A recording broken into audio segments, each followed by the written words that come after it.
Hola, profe. ¿Qué tal? Hola, compañero. Siento que la respuesta que di fue un poco escueta.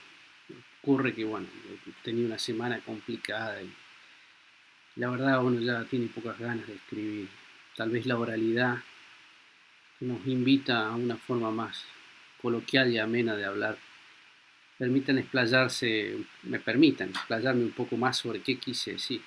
En realidad creo que condensé demasiado la respuesta y requiere ampliarla un poco para estar a la altura de la consigna. Eh, Más que el título del prólogo, en realidad me interesó el, el título del libro, ¿no? El hombre al que le robaron la luz. Eh, es bien metafórico, bien figurativo de lo que pasó con Tesla. Porque no solo se le quitó el financiamiento, la posibilidad de que siga creando conocimiento,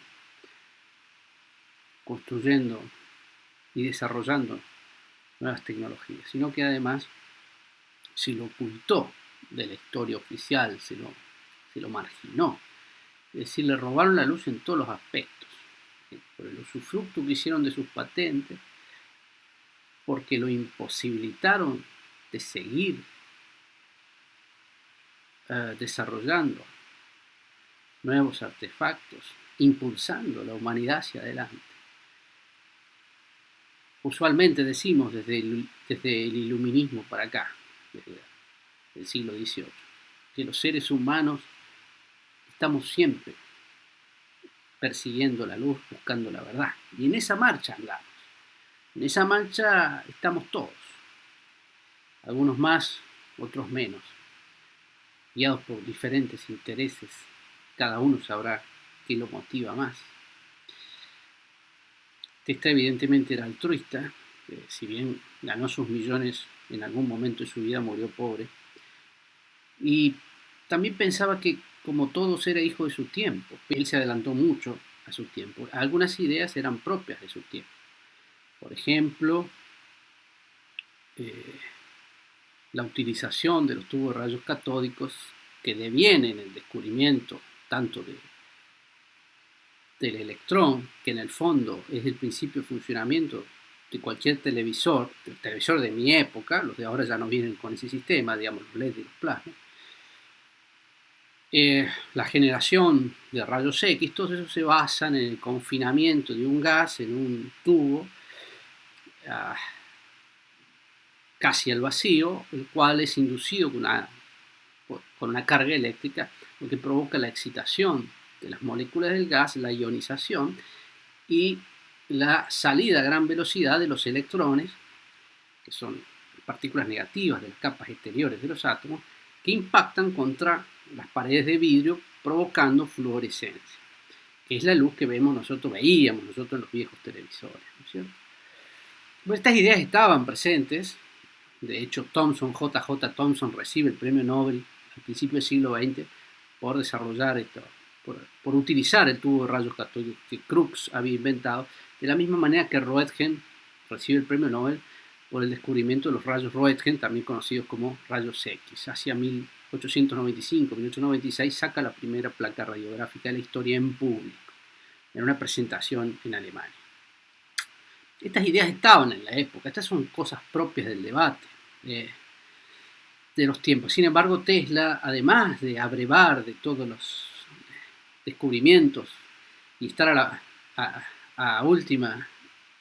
al día en las últimas tendencias de las diferentes disciplinas de la física de campo, además veía mucho más allá. Y esta es la gran diferencia con algunos genios, por eso yo lo comparo con Arquímedes, ¿no?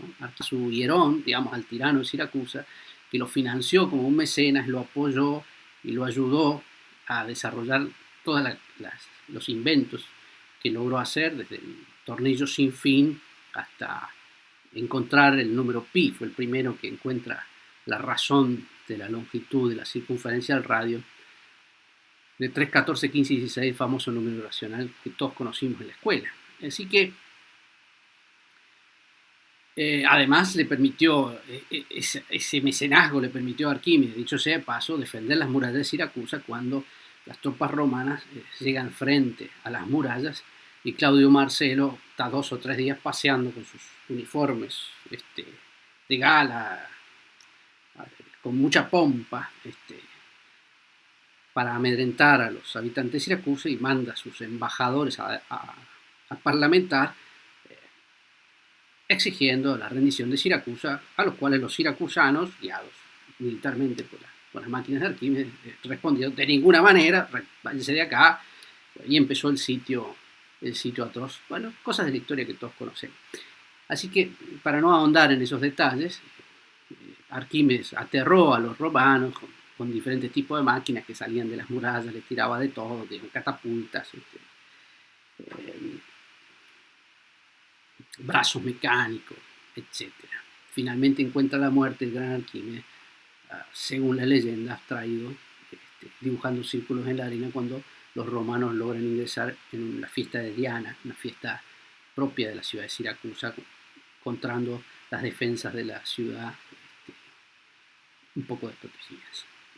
Pero lo que voy es que Arquímedes es el caso quizá más típico, comparable con Tesla, que se adelantan muchos años y que por ahí no alcanzan a ser comprendido, porque las cosas que desarrolló Arquímedes las vinimos a aplicar recién en el siglo XVII, algunas de ellas, ¿no?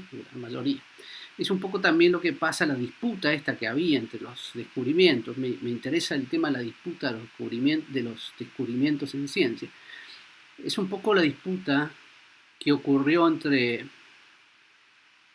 Gerolamo Cardano y Niccolo Tartaglia hacia mediados del siglo XVI, ¿no? En pleno Renacimiento, por la autoría del descubrimiento de las soluciones de ecuaciones cúbicas y cuaternarias, o de cuarto grado, tercer grado y cuarto grado.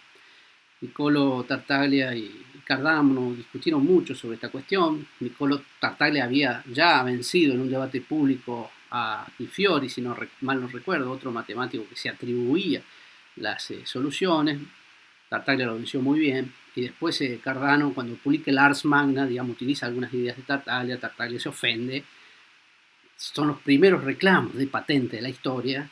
Tartaglia reclama para sí la autoría de algunas de las cosas porque le había enviado cartas a Cardano, de la misma forma, digamos, que Marconi le había estado haciendo preguntas a Tesla, le había enviado cartas a Cardano contándole su desarrollo, y Cardano las publica. Finalmente, el discípulo de Cardano, Ludovico Ferrari, era, si mal no recuerdo, termina, que era superior a Cardano, termina aceptando el desafío del debate y triunfa sobre un ya abatido y viejo Tartaglia.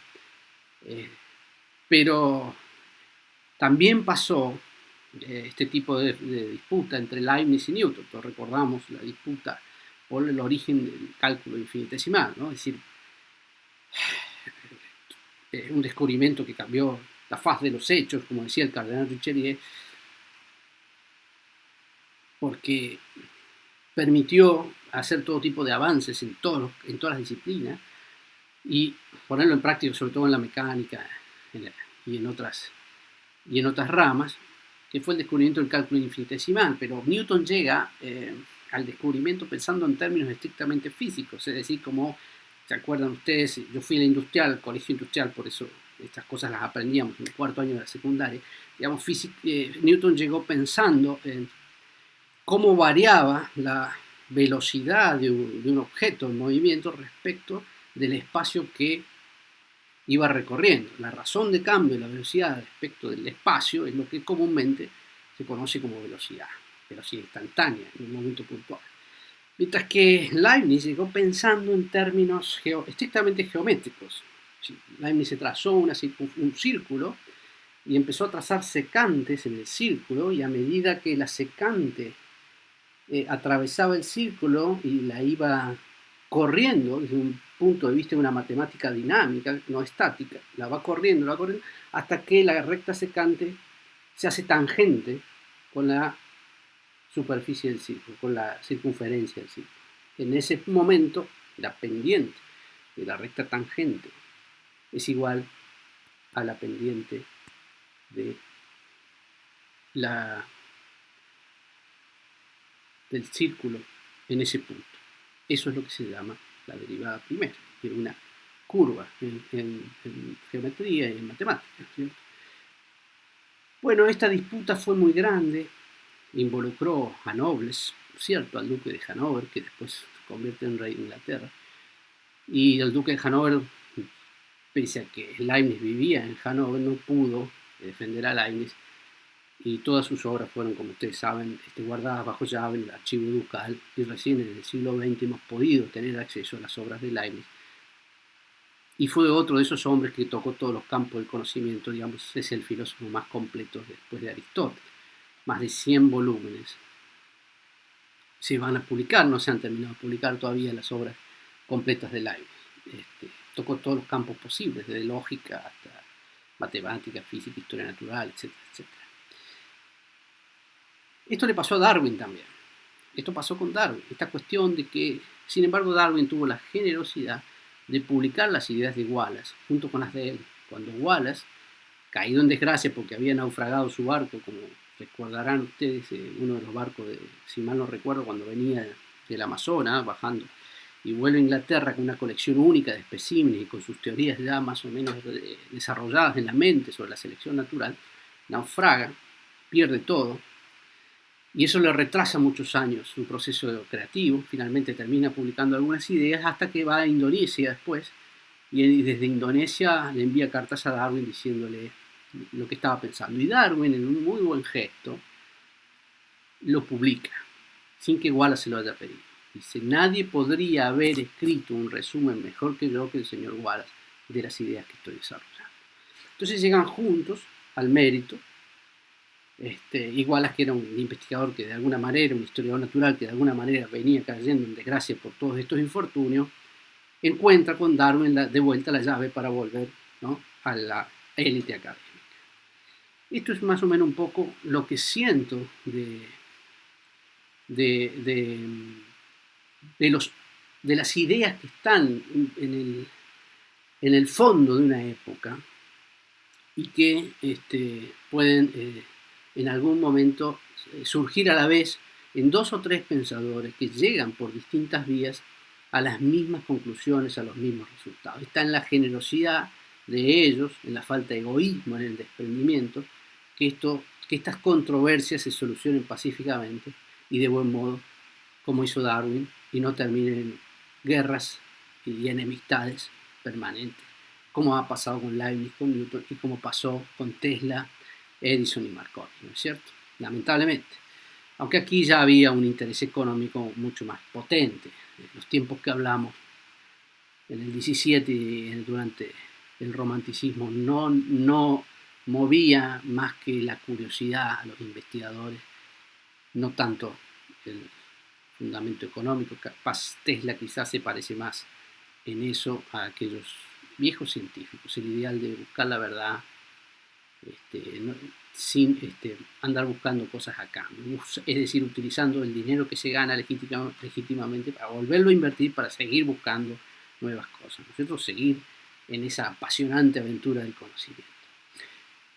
Otra idea que me pareció interesante y que no vi en ningún lado, ustedes saben que había una época donde las personas eran educadas, además de tutores personales, en las artes liberales. Las artes liberales, como ustedes saben, son el trivium y el quadrivium, que son las artes de la caballería, ya mencionadas en la República de Platón, ¿no es cierto? Ya Platón habla de ellas, y después fueron las materias obligadas de cualquier caballero, caballeros de órdenes me refiero, ¿no? Es decir, el trivium,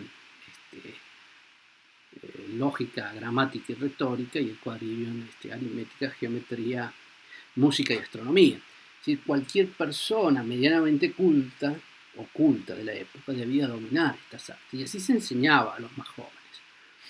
Y un dato poco conocido que encontré buscando entre tantas biografías de Tesla es que, al igual que San Martín, al igual que Belgrano, que practicaba el rito de York, ¿no?, que usaba un atavío azul y blanco. Al igual que Bolívar, que Miranda, al igual que Benjamin Franklin y George Washington, Nikola Tesla era masón y pertenecía a una rama de la masonería bastante más secreta que otras, por lo que he leído, que es el rito oshariano. Diferente al rito escocés antiguo aceptado, que muchos conocemos, que se ven cada tanto en todos los pueblos del interior, hay una casa, un templo, que uno pasa caminando y los ve, siempre están ahí, dicen ciencia, justicia, trabajo, uno sabe que ahí va gente con intereses culturales, aquellos, digamos, que deciden consagrar su tiempo a la práctica del bien común, entre otras cosas. Al menos así es como se muestran, por lo poco que estuve leyendo en internet sobre estas cuestiones. Me ha parecido muy rico adentrarnos en los misterios de la vida de don Nikola Tesla. Realmente un hombre con el que me hubiera gustado conversar horas y horas, días quizás. Eso es lo que quería contarles. Y tuve acceso también a las patentes, encontré más de 40 patentes de invención. Puedo subir algunas fotos, quise subir más, pero como la plataforma permite siempre un archivo, es muy interesante porque las primeras patentes como inmigrante se presenta como súbdito del emperador austrohúngaro, y ya para 1902 va firmando las patentes diciendo: yo, Nikola Tesla, ciudadano de los Estados Unidos. Muchas gracias por el tiempo.